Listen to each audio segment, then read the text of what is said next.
lebih kerennya ya. Oke, kita sudah mulai belajar ke acara yang sebenarnya, bahwa acara ini adalah inklusif. Artinya, inklusifi keuangan ini mengajak adik-adik untuk mengenal keuangan. Jadi dari Badan sendiri untuk mengenal keuangan, bagaimana keuangan itu dapat diolah.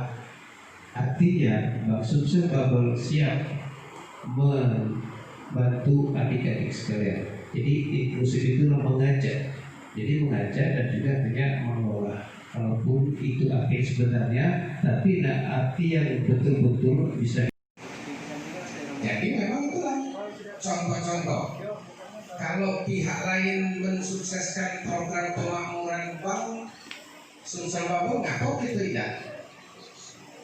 Nah itu anak ya. Oleh karenanya, mari kita bangunkan gerakan bersama. Hasil samping dari satuan aksi keuangan inklusif untuk Indonesia Maju, aksesku Bank Sumsel Bubble. Namanya pemerintah Sumsel berarti bank titelnya. Itu yang pertama.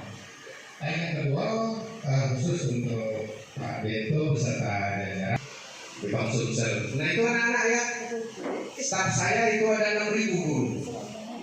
Gajinya disalurkan melalui Bank Sumsel Bubble karena kami merasa memiliki Bank Sumsel Bubble.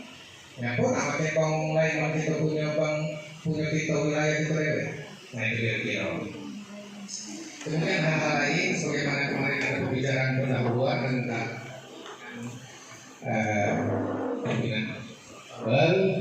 Insya Allah Pak Bento beserta staf untuk paling banyak kalau masih 10.000 target ya. Tadi kan pada sekolah tadi Pak jelas ada sekitar 30.000 Pak ya siswanya. Mungkin dari SD sampai SMP ya. Untuk SMA? Ya sama, ke depan dari mulai karena tabungannya dari SD, SMP, SMA. Karena di bulan Oktober adalah bulan baru menabung.